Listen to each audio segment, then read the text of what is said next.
All right. Well, good afternoon, everybody. Welcome to Survivor Space and today's Survivor Circle session. My name is Becky Perkins. I'm the Survivor Support Specialist with Zero Abuse Project, and we're very glad that you've joined us today. And I'm super excited to welcome John Michael Lander and Dr. Viktor Paul Giangrasso today to Ooh. have a wonderful, engaging conversation. I can't wait myself. So just a couple of notes before we get started today. If you're attending today, if you're tuning in, you are not able to share your camera or audio, and that's just for your privacy. So don't worry, we can't see you or hear you, but you are able to participate in the chat, which is at the bottom of your screen. Please feel free to type a question or a comment at any point during the presentation today. When you do, you have the option of sending that question or comment to everyone, including the three of us and folks who are attending, or you can choose to just send it to the three of us. So keep that in mind if you type into the chat. This session is being recorded, so if you need to step away at any point today for your schedule or for your self-care, please feel free to do that. The recording will be available on the Survivor Space website and Zero Abuse Project's YouTube channel later today. And one final note, need to give a quick shout out to our funder, the Office for Victims of Crime provides grant funding for all of Survivor Space, including our Survivor Circles. So we are grateful to them for their funding. So without further ado, I am going to turn it over to John Michael and Dr. Viktor, and we will get started. Welcome to you both. Thank you so much, Becky. I'm so excited to be here and to be able to speak with Dr. Viktor Paul, who is an incredible dear friend of mine. I've known him for almost a year now, and I've watched this person develop and everything. And so it's so incredible to share what he has been doing. And just to let you know that here in Survivor Circle, Dr. Viktor, we are survivors helping other survivors. So I just wanted to let you know that. And I would love to have you start us off by telling us a little bit about your background and why you're so passionate to help people. Well, thank you, John Michael, and thank you, Becky, for having me. This is really a great experience. I'm really flattered by what you said, and I feel the same way about you. And so I'm here because of basically my background is in physical therapy as a pediatric therapist, but I also suffered from severe depression for nearly 30 years, hospitalized twice for was suicidal. And I came out of it and basically wrote two books about body mind wellness geared towards helping parents and children. And I also had an early childhood experience, a inappropriate sexual experience that also I've come to understand has really driven a lot of my depression and suicidal feelings. So yeah, I'm passionate about it because this is my life, this is my experience, and I want to help. And I feel as though the experience I went through would be in vain if I didn't share what I've been through and how I've come out of it and provide tools and insights to people that are going through similar things.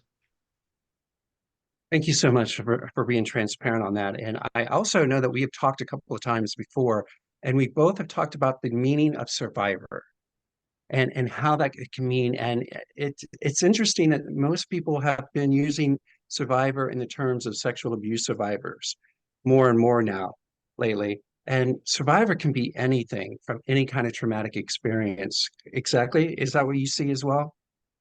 Absolutely. I mean, we're all in this human journey together, and we all are, subjected to different trauma, sometimes severe in certain forms of sexual abuse, as well as, childhood neglect or war. I mean, you name it. Just if you're living and you're breathing and you're walking this earth, you're going to experience some sense of trauma, and some people experience it worse than others. And yeah, absolutely. I think survivor is overcoming, is it being empowered again after what you've experienced. Great. And I have one more question before we dive into everything. When did you know it was the right time to start sharing your story and your information and to help people? Did you have like that one moment that said, I need to do this? So I was in therapy for many, many years. And I got to the point where I started to realize I need to start doing more involved with coaching because I felt by being in therapy, I was recognizing myself still in the victim mode. And I had a lot of trauma to process. So I realized I've got to shift over to getting involved with coaches, working on how I can use what I've experienced so I can transform from the victim into a survivor. So I felt as long as I keep staying in this mentality of I've been traumatized, I've been through this is what I've been through, I get stuck in that narrative. So that's the big answer. And then once I realized, I started going from journaling to writing a book. And then once I realized, hey, what I'm sharing in my journal, I could publish this. And then I started to really turn the corner towards being a survivor and realizing I can empower other people by my journey.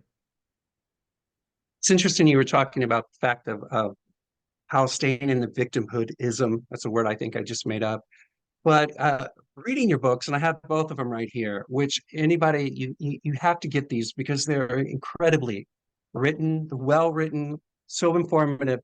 But yet I also felt something really interesting is I felt like there was a sense of Wayne Dyer in here.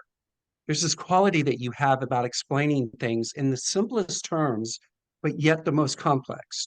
And one of the things I was just thinking about when you just said about, we basically are trapping ourselves in victimhoodism when we think about it and the meaning we put onto it. The event happened, that's over with. We can't do anything about that. We can't go back and change that. But I think what a lot of survivors get stuck in is that meaning that they carry with them. Can you say anything about that? Sure. I mean, we require meaning in life. We require narrative. We require identity. The problem becomes when that narrative feeds an identity that can't move beyond the trauma. So it's important to, in a sense, encapsulize or compartmentalize. Okay, this is what happened, and you do it in a therapeutic, safe environment. Uh, People that are professionals, trusted family, friends, people you can talk to, or a journal, and then you can transform it into something more powerful and move beyond it instead of staying in that state. It's necessary to acknowledge it. And a lot of us deny it. I've denied it a Mm. lot of times, but it's important to give yourself some grace in that process that, okay, this is painful stuff. I need to distance myself a little bit and then I can really move past it. And how much of that stuff that we hold on to or we remind ourselves is based on how we grew up, our past, childhood, our society, how everybody kind of puts people in a certain mold, and we have to figure that out on top of trying to figure this out ourselves. So I think there's like all these different layers that I think we sometimes forget about, which I think leads us into this incredible part about your book that I want to talk about. And I'm calling it the human experience cycle, which I'm sure you have a better title to it. But could you walk us through those 4 steps that you have and explain a little bit? Because this is such a tool. And once time we talked about this, I had an epiphany. I can't even say that word. That right then at that moment, I was going through the same thing, and I was going through each of these steps. So can you share a little bit about that? Yeah, yeah. So you're referring to what I'm terming as, and you articulated it beautifully, this cycle of the human experience, really, of moving from a state of freedom. When we're first born, we're free. And then something suddenly happens. We're from the basic thing of putting a name on us to our religion, to our family system, to our schooling system, and then the layers and layers and layers begin. Now, we need that stuff. We need those labels, those narratives to a certain extent. Otherwise, just raw freedom without any kind of sense of accountability. But what happens is we end up moving into a state of oppression. So that's the second stage, where we can become oppressed by these systems that were created for stability, safety, identity, understanding, order. But what happens is I see it that these can ultimately become oppressive and stifle and control us. And then they become linked up with different power systems, which we'll obviously get into more with your trifecta. But moving from oppression is a state of there's all these different layers, and then something might happen, or things progressively happen. A sexual assault, trusting someone, and then we're abused in some way. Mine was childhood emotional neglect. And I was Catholic indoctrination, really. What I've discovered was just bombarded with this belief that that was the only religious belief system, and that was really it. And I was stuck in this oppressed state. And what happens is you can get stuck there, and you can either look at it or develop compensations. So we start to look for ways to distract, look for substances to use, get involved with the wrong relationships. There's all different possible ways where compensation occurs. Then the third level after freedom and oppression is surrender. And that's the stage that I see that brings us from that second level to the fourth level, which I'll get to, where we surrender to the narrative. We surrender to the mystery of this life. We surrender to the mystery of this human experience, which incorporates also all the narratives of things that have been layered on top of us, including the traumas we've experienced. And when we surrender to it, we okay, listen, this is me. This happened. I can't deny it. But that's the tricky part. The transition occurs when you acknowledge the narrative, you surrender to the narrative, and you can believe in whatever system you want to believe in, or no system at all, that there's something guiding me out of this. And that leads us to a state of liberation. And that, from what I've gathered in my writing and my own personal reflection, is a freedom from all narrative. So it's kind of a return to the childhood state. It's a return to that freedom that we initially had when we were first born, but we're wiser for it. We've learned from the different systems we were exposed to, and we see that ultimately it's our life. And then we own our life, we own our journey, and we can use our narrative, not in a sense of being oppressed by it, but we can use it to liberate others and continue liberating ourselves. So this could be a grand cycle that goes throughout our whole lives, but it also can be minute little cycles, right? Within we could be at any of these moments and then have a smaller cycle come through, correct? Am I hearing that right?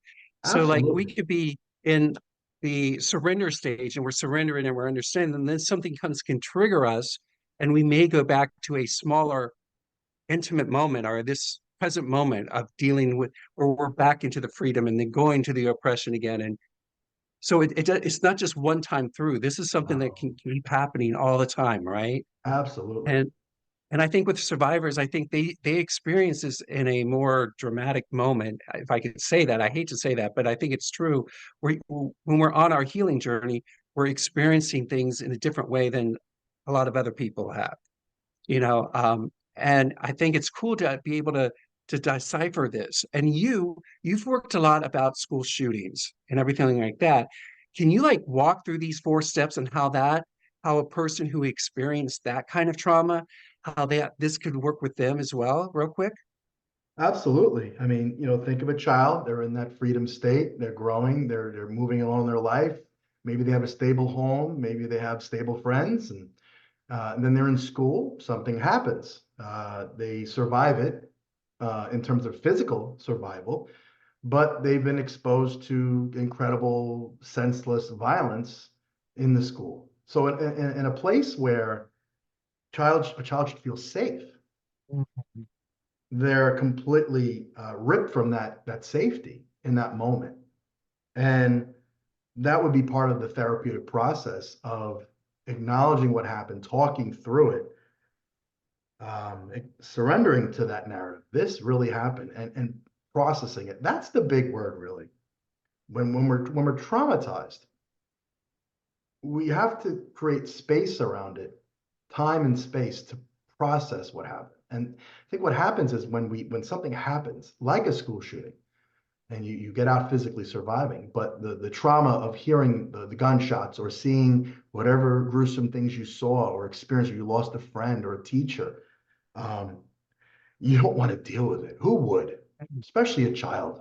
Who would want to deal with that? So you have to create a safe space around it to be able to talk about it with someone who can be compassionate and understanding and present and curious to ask the right questions to help you get back to a state, or maybe not get back to. That's a not good way of saying it, because you never return to who you were after something like that. Right. But you can return stronger. So you can surrender to the process of creating a space around it, so you can integrate that trauma and become something where you can speak up against that violence or become an advocate for other people have gone through it.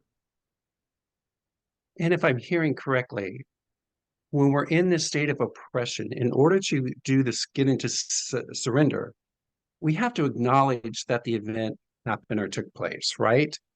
And that's not something that we have to go out and shout to everybody else, but it's that internal message. And that's one of the things about all your books are about. It's about looking inward, going inside and finding the answers opposed to externally.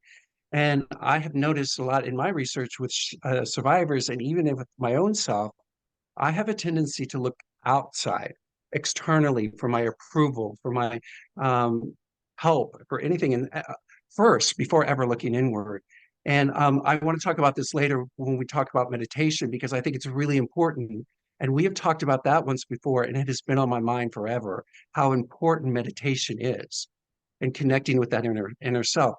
But for a lot of survivors, especially for male survivors who do not want to acknowledge that they may have been sexually abused, what is your advice for them to really, how do they understand it? How can they think that I might be, but I don't know? And that whole oppression moment that they're in, how do they find the surrender? I think what's really important to think about is it's supposed to be confusing. If you're have an experience like that, whether you're with a trusted adult, in your case, a coach, sometimes it's a priest or a nun, it's someone in a position of power, and it's confusing, and it's supposed to be confusing. Shouldn't happen, but it does. So I think just allowing yourself to be confused and to feel the chaos of, did that really happen? Why did it happen? Did I ask for it? What should I have done? What could I have done? Speaking through that, talking to someone through it, journaling about it. When you can get in touch with your process inside, or processes inside, that's the step I believe that's most important, is when you look inside and you can acknowledge, I'm chaotic. I'm chaotic inside. What do I do with this? Something's not right. That's what brought me to therapy initially. Something's not right. I need to talk to somebody about this. And it's hard, because I'm going back to my first experience with therapy when I was 17 years old. I started college, and I was depressed, and I didn't know what was wrong, but I went into the therapist's office, and I went week after week, and I couldn't talk about anything. Or just sit there and, so what's going on? And I just kept it I couldn't access what was going on. So it was just so hard to look at, that I knew something was wrong, but I didn't know how to access. I didn't have the vocabulary. I didn't have the emotional intelligence. I wasn't prepared to talk about it. So it took many, many years to actually learn how to access my emotions and access my experience of life, my inner experience of life. So it's challenging. I think you touched on something there that I think is really important for a lot of people, is there are moments that I do not have the words to express what I'm feeling inside, or the words just don't seem like they mean enough or whatever, or there's just no words at all. And you're just stuck there and you're frustrated because someone's asking you what's wrong and you can't tell them because you don't know how to form that thought. And I think people have to understand that that's okay. That's part of this process, that you're experiencing it with it. You're going through the oppression. Now you're trying to find the surrender to it, and you're doing it. And if you allow yourself to go through it and be patient with yourself, I think is what we need to figure out. It is different for each person. And I'm so frustrated when people tell us you have to do A, B, C, and D to get through this. And if you don't do that, then you're never going to get through. You're never going to get healthy. And I think what you're saying here to everyone is that it is a unique journey. Yes, you could put these lists down of how, you got freedom, oppression, surrender, and liberation, but each person is going to go through that in a unique and individualized way. And I think that's something that you shout about in your books. Basically, it's all about going inside, finding your own path. Yes, you want guiding people out there to help you, but it's still going in and finding your own path. And another thing that kept coming up with me when I was reading your books and talking with you is this whole idea of what grief is and forgiveness.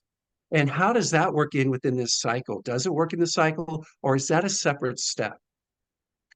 Absolutely. A lot of it comes back to self-compassion and being patient with ourselves. And I'm reminded of a John Lennon song for some reason right now. So the lyric is, as soon as we're born, they make you feel small by giving you no time instead of it all. And I love that because it speaks to hurry up, let's go. We got things to do, we got places to be.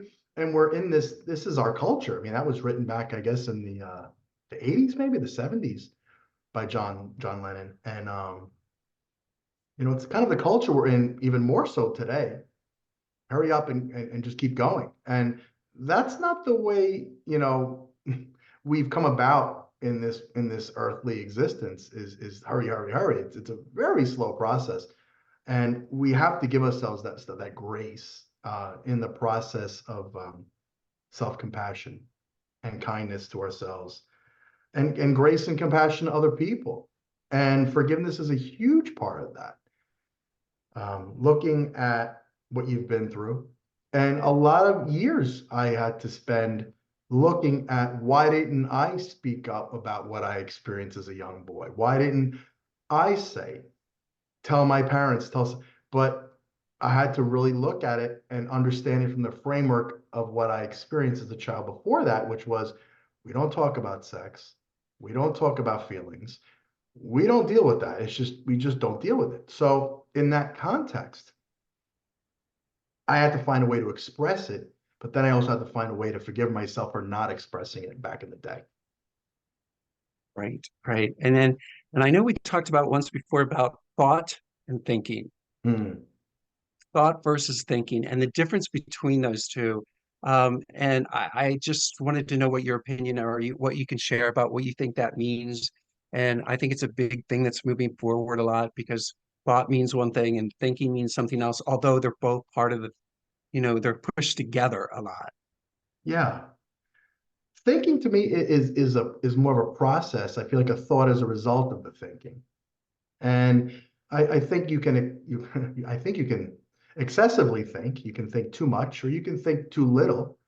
But ultimately we arrive at some thought. And that ties in beautifully with what I perceive as a very important part of meditation, which is mantra. Arriving at a thought, a word, a sound, or a series of words could be anything you come up with, could be something from your own particular religious tradition. And it's something you can sit with and repeat calmly with yourself. That's the key, is really allowing it to sink into your deeper being, into your deepest parts of yourself. So you live it. Otherwise it's just words, So yeah, thoughts are interesting things. Now that we're talking about the meditation, I want to get into that a lot. And I'm a person who has a hard time with it because every time I sit down, that's when all the thinking starts happening. And it just I feel like I'm inundated with just so much at once that I just can everybody just be quiet, stop chattering, just stop for a little bit. And then I get, oh, it's not going to go. And then I give up. And I think I give up way too early. I want to talk about that. And I also want to talk about what you just said, the mantra, Mm. and I think sometimes as a survivor myself, I'm looking for someone else to tell me what mantra I should use that will help me. Mm. And what I just heard you say, which blew my mind a little bit, was it's my own mantra. Mhm. It's something I need to find that I'm in touch with, that it is in tune with me, which will help me bridge that gap into the meditation area, right? Absolutely. Absolutely. So how would you tell a beginner meditator who wants to do this? Because I truly believe, after talking with you, reading your books, and studying this stuff, it is a key to survival, and it's also a key of healing more than I ever imagined. I just thought it was just one of those fancy words people talk about, and and you just sit there and you go, and it just never rang true to me. Right. But the more I read your book and everything, I was like, wait a second, John Michael, this may be the key that you've been missing this whole time. So how would you encourage someone who has never done it to start it as a practice so it does become something that they repeatedly do every day? So I'm thinking of two Zen proverbs that I think to me really encapsulates meditation at its core. So the first one is, we ascribe a lot of different complexities to meditation, a lot of different assumptions about it, and it's really sitting quietly, doing nothing.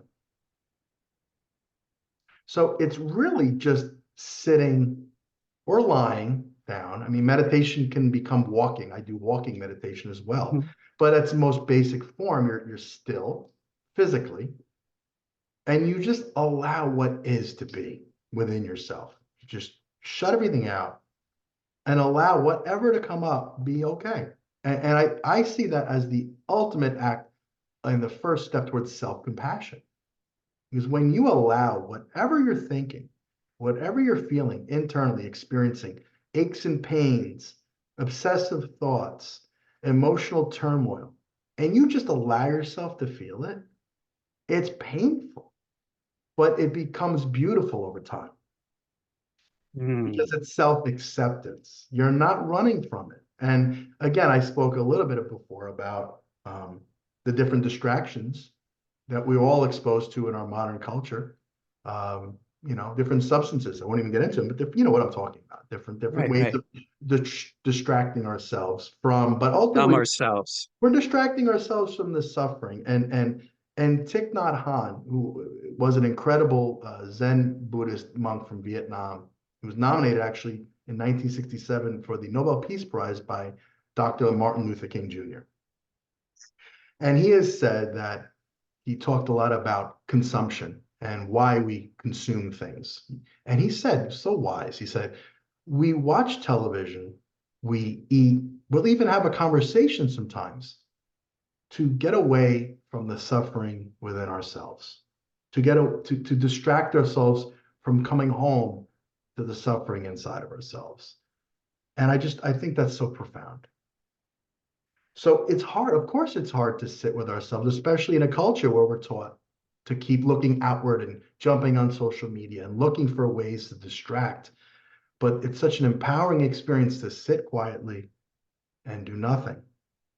And the second proverb was, if you only have time, or well, I'm sorry, if you don't have time to meditate for 20 minutes, meditate for an hour. In other words, if you're so busy, that means you're stressed, you're distracted, you're frazzled. If you're so busy and you can't meditate for 20 minutes, you got to do more. It almost sounds contradictory. It's like, well, no, I don't have time. It's like, well, exactly. You feel like you don't have time, but ultimately, in this human existence, really all we have is our time.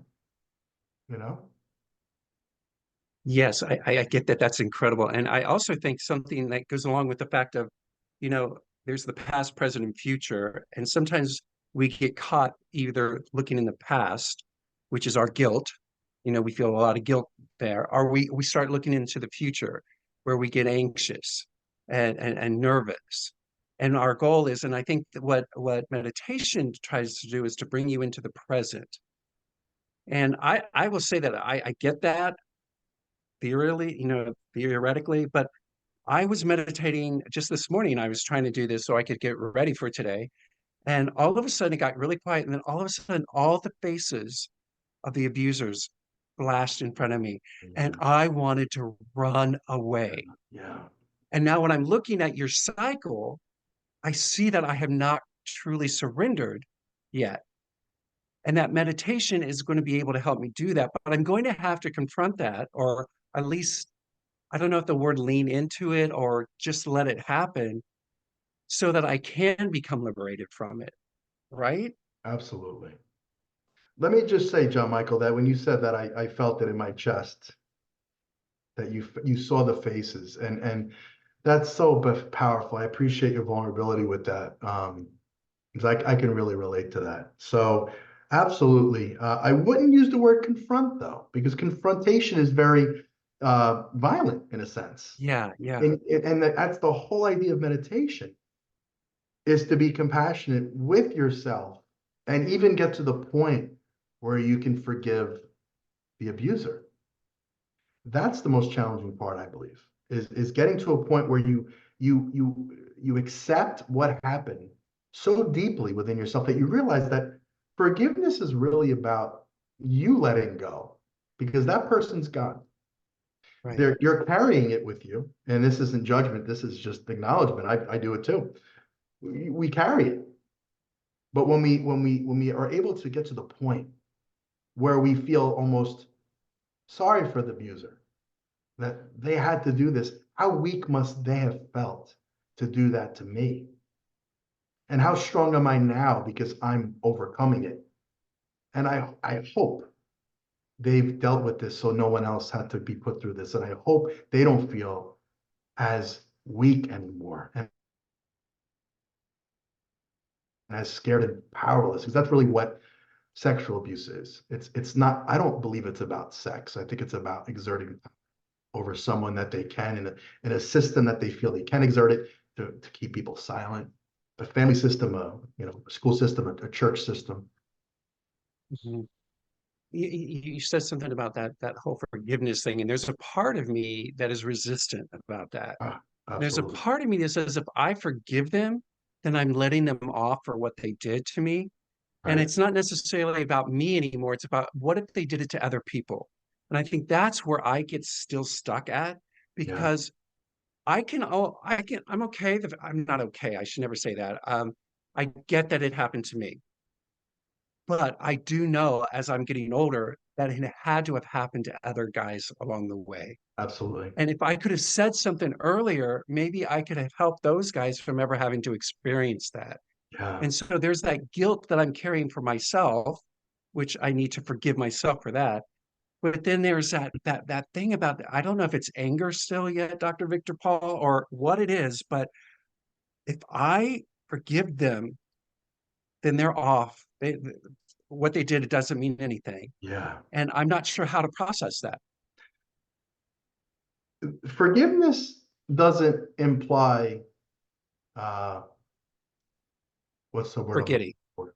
Yeah, not forgetting and not thinking that it was okay. Like the act of abuse is not okay. Abuse is abuse and it's never okay.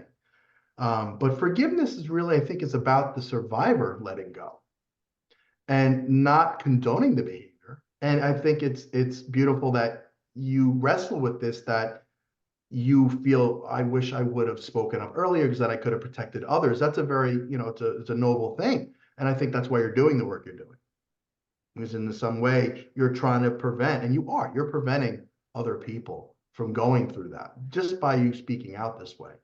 Um, so I really believe forgiveness is really, again, it doesn't condone the behavior. That was the word I was looking for, condone. Um, but it's letting go of its effect on you. And that's the surrender I part. appreciate that. Yeah, and then and if I can get to that point, then the liberation part is just not it's just like around the corner there, Right. which is where I'm definitely trying to get to. I think we're all trying to get there. I think this might lead us into one of the major parts of your book. Okay.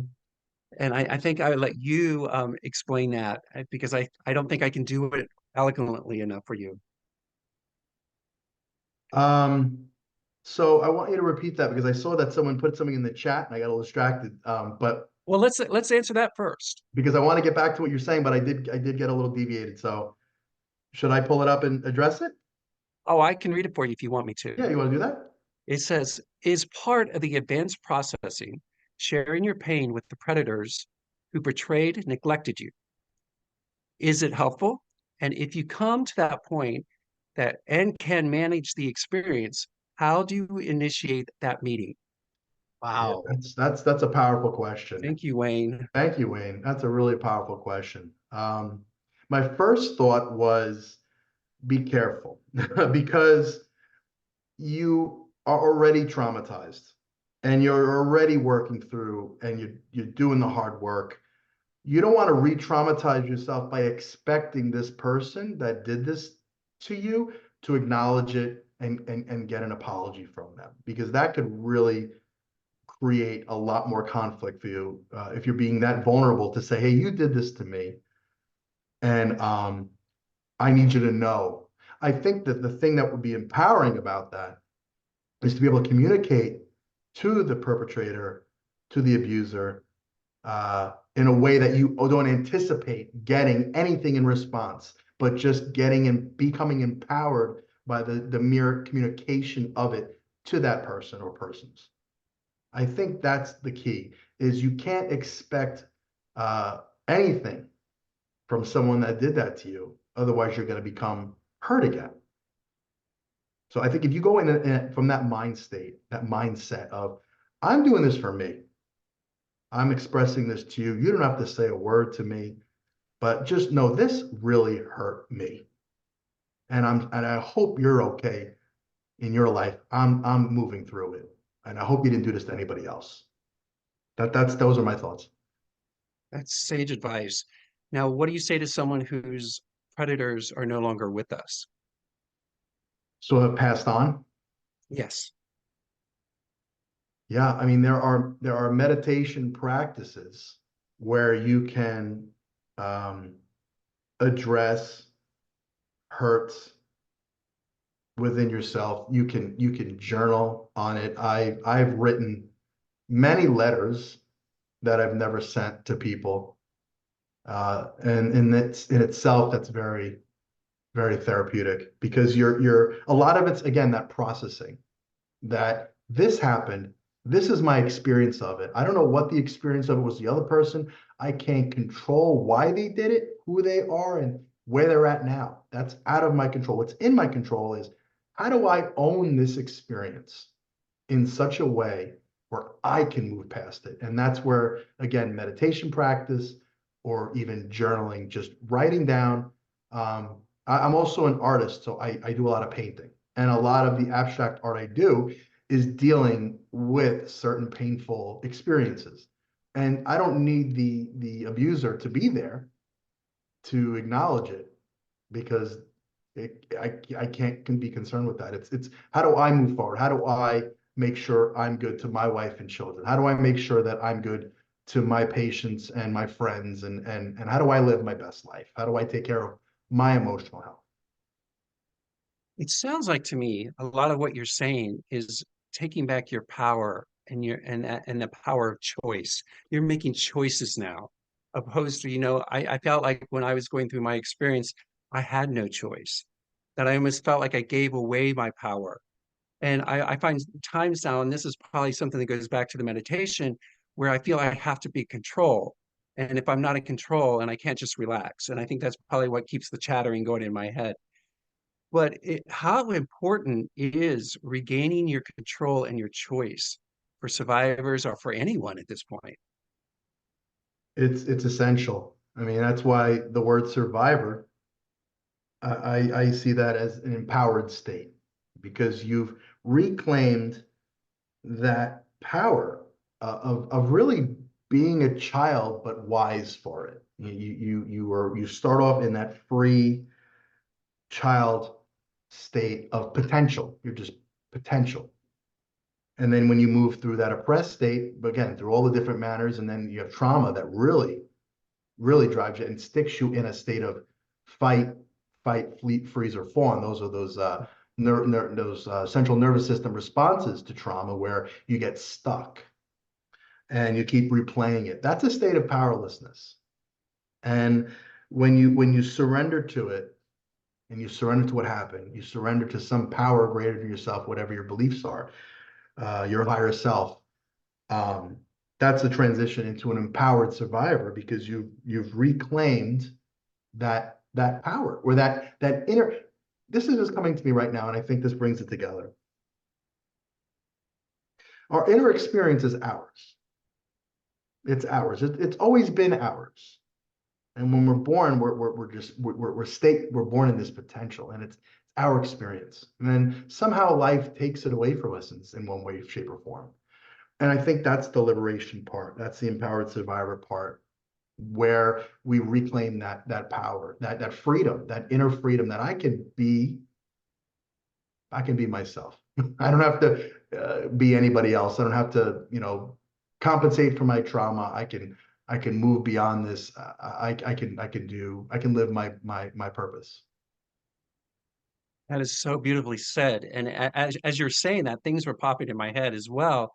And you were saying about the fact that I don't want this to sound like I'm saying that we as survivors gave our power away, because some people feel it was taken away. No. And it's whatever you interpret it to be. But I think the thing that you said clearly, and I'm going to use my own words here, is that when we constantly remind ourselves or keep us in that victimhood-ism that we talked about, is when we are re-victimizing ourselves. And I think that's such a powerful thing to think about, because survivors are hurting themselves continually by staying in the form that they are. They may not know how to get out of it yet. And that's what you're here for, to share them, that you could do these things, and you can. But it's that point of getting to the point of wanting to choose. Like at the beginning, we asked you, what was the thing that made you decide to write and share your story? There was a moment of a choice that you made. And I think survivors don't realize that they have that choice. They've had it all along. It never went away. We just buried it, like you so beautifully said there. And I wonder if that can take us into what you were talking about, the major part of your book, and some of those other things. Can that glide into there, or is that another time for another discussion? So when you say that the major part, are you talking about like Homo excitatio versus Homo toxicus? Is that? Yes, Okay. yes. Okay. So I think this is the first time anybody heard those words. We talked about it a couple of times. So absolutely, yeah, that's a major overarching theme of the second book, along with the freedom, oppression, surrender, liberation cycle. Again, it's a cycle. It's not linear. It's circular within those things and jumping from one to the other. It's a process. But I came to this distinction in my second book, where I questioned the notion of Homo sapiens. And Homo sapiens just means wise human. And my background before my physical therapy education was in philosophy and world religions. So I spent a lot of time on what does it mean to be human? What is a wise human being? What is knowledge? So that's definitely another conversation. But by having that background, I really questioned, what is a wise human? And I came to realize that I think there's a split right now in what I'm observing, and what I've observed probably for thousands of years of history, of human history, is it's more of two different type of archetypes or scientific categorizations, whatever you want to look at it. And Homo toxicus is the word the category I came up with, which is toxic human. And the way I experienced that, and the way I wrote about it, is Homo toxicus is an individual that is stuck in that oppressed state and chooses, there's the word choice, to oppress others with it. So they're in that state, and they're not going to acknowledge it to the point where they can heal from it. They're going to make others pay for it. And there's so many examples of that. In my book, I speak of extreme manifestations of Homo toxicus, and school shooters, people who were warmongers, and it could also be sexual perpetrators, people that just perhaps that was done to them. And instead of acknowledging this happened to me, they are not willing to feel that heartbeat in themselves, to feel that vulnerability within themselves. And I read this somewhere, and I love this. There's about the difference between a hero and a villain. And heroes and villains are basically the same because they both have scars. They just choose to do either good with it or not so good with it. So that brings us to homo excitatio, which is the other kind of part of what I categorize as the state of human beings, is awakening human. And an awakening human, excitatio means awakening, is one who acknowledges their oppressed state, but chooses not to oppress others with it. And they realize that true power is in empowering others with their journey rather than oppressing others with their journey, which is, again, homotoxicus. So do you think it comes down to a choice then? Is it that simple a statement that we can say? I believe so, because there have been people that have been traumatized. I think of someone like Viktor Frankl, who was the Holocaust survivor psychiatrist who I reference in my book a couple of times. Think about the oppression of being in a Holocaust survivor, of being in a concentration camp, and then rising above it to become homo excitatio, to help patients dealing with trauma, to come up with theories, to ways of coping with trauma and ways of coping with being human and the pains of being human. But then you have someone like Adolf Hitler, who knows what he went through. I don't know the historical childhood background, but I know he must have been through some stuff. Let's just say that. But he chose, for whatever reason, to do what he did. So there's the opposite ends of the spectrum. Yeah.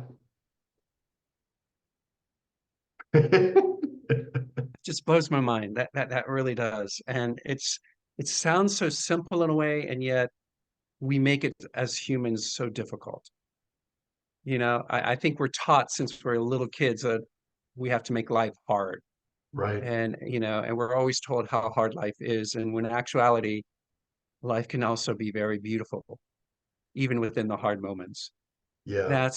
That is just amazing. All right. I just want to encourage people, if you have questions, please put them in the chat because, we have Dr. Viktor Paul here and he's just amazing. All right. I have a couple of questions on my own standing here. How can your message, how can your message help survivors on their healing journey? What would be like if you had like an elevator pitch to give to a survivor that you can help them? What would that be? I know I'm putting you on the spot. No, that's okay. I've got a thought. I just want to develop it before I express it. Perfect.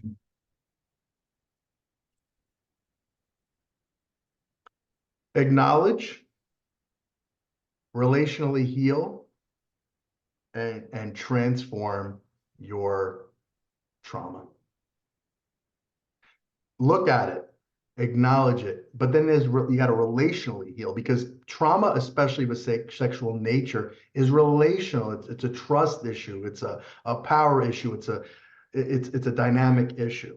So you have to acknowledge it, but ultimately it's got to become a relational thing to move past it.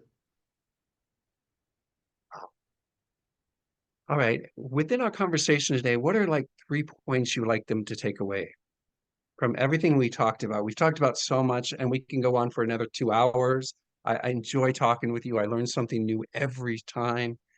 But what would be 3 simple takeaways that you would want the listener to remember from our conversation?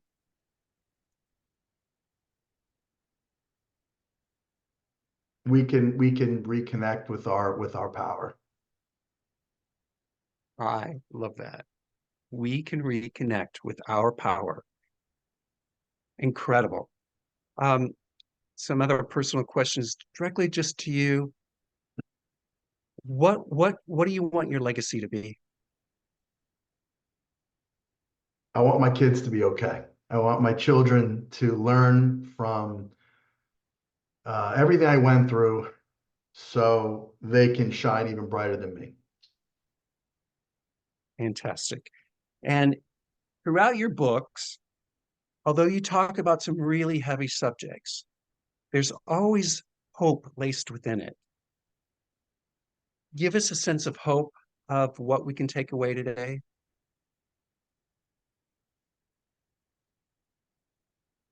So the first line of Opaciphobia, the first line of the first reflection, something emerges from within me,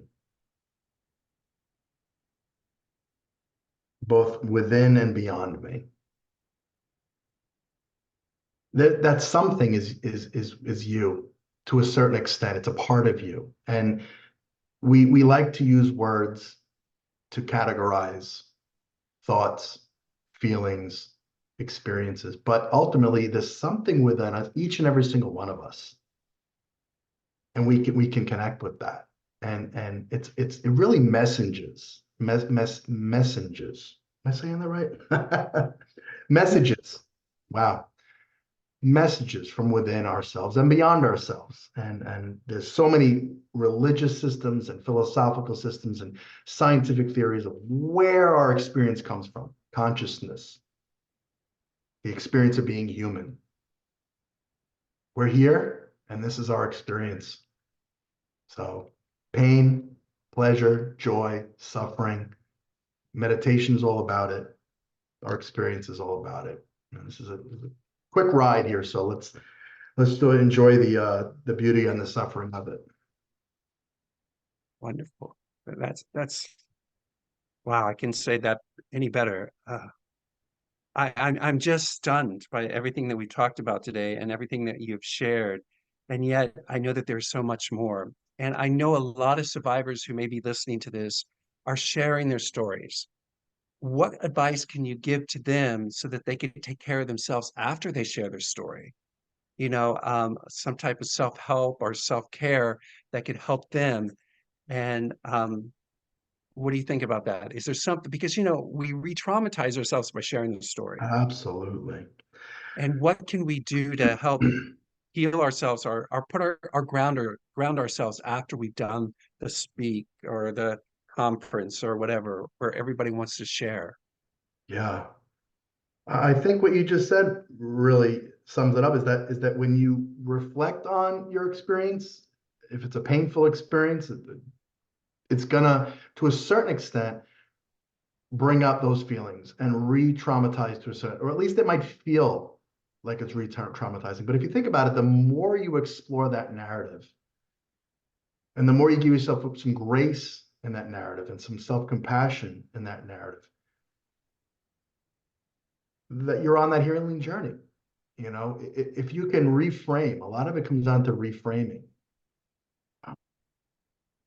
I am healing. That's one of my mantras. Is when I'm going through something, it can be tremendously painful. I get overwhelmed sometimes with some tremendously painful feelings, just kind of come out of nowhere sometimes. Either in meditation or I just might be interacting with my children. My child will say something and boom. It's like, okay, this is part of it.